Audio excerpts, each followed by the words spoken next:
Pilotwings, a flight simulation series by Nintendo. Each of these games released early in the launch of its respective system, partially to show off some of the hardware capabilities of each console. The games are visually impressive and offer a unique and fun gameplay experience. Let's take a look.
The first game in the series, Pilotwings on the Super Nintendo, was developed and released by Nintendo in 1991.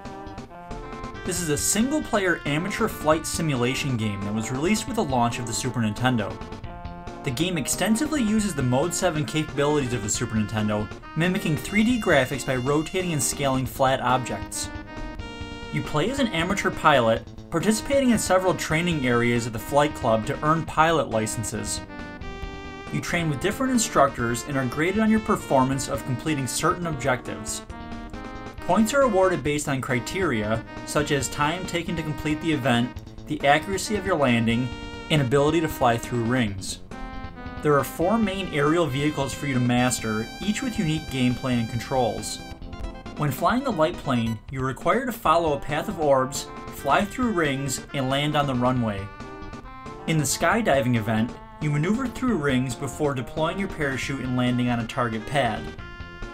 The rocket belt allows you to fly with jet thrusters to negotiate your way through rings before landing in the target area. The objective of the 4th event, hang gliding, is to catch thermal currents to gain altitude and again land in a target zone. Some events offer bonus stages by landing on moving platforms, allowing you to add additional points to your score. One bonus stage includes an event where you bounce a winged man across a series of trampolines toward a target goal. If you score high enough in each event, you'll earn your license and move on to a new instructor with more challenging levels and objectives. After completing the certification courses of all 4 instructors, a special mission is unlocked. You are informed that an agent has infiltrated an enemy base and freed the captive instructors. Your mission is to fly an attack helicopter to retrieve the captives from the island. While flying the helicopter, you must dodge incoming fire from ground turrets and fire missiles to destroy the artillery. This is my favorite segment of the game and offers a fun alternative to the main gameplay. With an enjoyable soundtrack and a wide variety of gameplay, this game offers a nice change of pace and a unique gaming genre.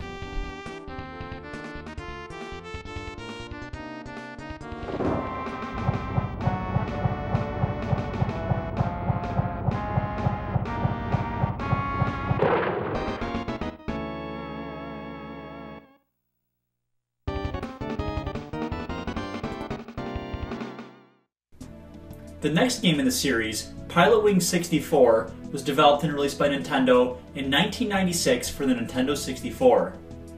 This game released alongside the launch of the Nintendo 64.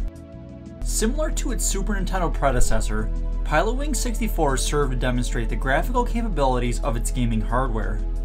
It continues the flight simulation gameplay, this time in true 3D. Where you had one character to play in the original, you can now choose to play as one of 6 pilots, each with different attributes and weight.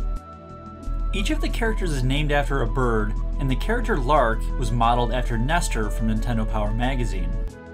The game's objectives are similar, requiring you to complete a variety of missions involving different airborne vehicles to earn pilot licenses. Depending on the mission, Points are awarded or deducted based on several factors, including time, damage, fuel usage, accuracy, and smoothness of landing. You no longer face the criticism of instructors, but are awarded either a bronze, silver, or gold license based on the number of points attained. There are 3 main events in this installment, including hang gliding, rocket belt, and gyrocopter. The hang gliding is similar to the Super Nintendo version, where you fly through a variety of marker rings and ride thermal currents before landing in a target area. One new element incorporates taking pictures with a camera of various landmarks while airborne. Another event similar to its predecessor, Rocket Belt uses a jetpack to move through the air using the belt's equipped thrusters. You must fly through rings or pop large balloons before landing. Not only can you tilt or rotate in the air, but now hover in place, which is extremely useful. The gyrocopter is a hybrid of the light plane and helicopter from the previous game. This event challenges you to take off and land on a runway after completing objectives like navigating a path of rings or destroying targets with missiles. In addition to the standard events, the game also features several bonus stages that are unlocked if the player performs well in the main missions. Included is a classic skydiving event, as well as a human cannonball where you shoot yourself at distant targets. Jumble Hopper is similar to the Super Nintendo bonus stage, where you bounce across the landscape to an end space wearing special spring-loaded boots. A final game mode called Birdman gives you the opportunity to freely explore the game's detailed environments at your leisure. With enhanced graphics and more responsive controls, this game is a nice upgrade in the series.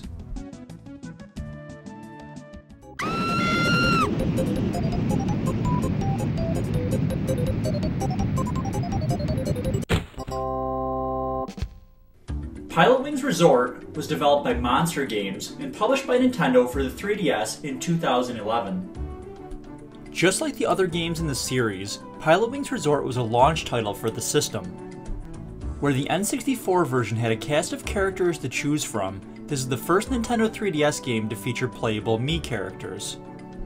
The game this time takes place on the fictional Woohoo Island, which was originally featured in Wii Fit Plus and Wii Sports Resort.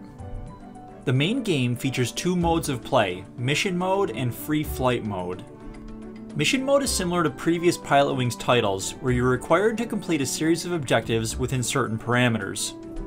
These increasingly difficult missions span from training, bronze, silver, gold, platinum, and diamond classes. You are graded between 1 and 3 stars based on your performance in each mission, and can progress by scoring high enough on each stage. Similar to the N64 installment, the basic aircrafts are the plane, rocket belt, and hang glider. The gameplay of each vehicle is nearly identical, tasking you to fly through rings and complete objectives before landing. Free Flight Mode draws inspiration from the Birdman stages from the previous game. You are allowed to freely explore Woohoo Island, this time using any type of aircraft you've unlocked. As you traverse the island, various collectibles such as balloons and stunt rings can be picked up to unlock diorama statues and other special features. While the game lacks multiplayer capabilities and is fairly short, the content included is done very well. The game utilizes the system's 3D capabilities, offering detailed landscapes and impressive graphics. The controls are also extremely intuitive and responsive, making the gameplay fun and enjoyable.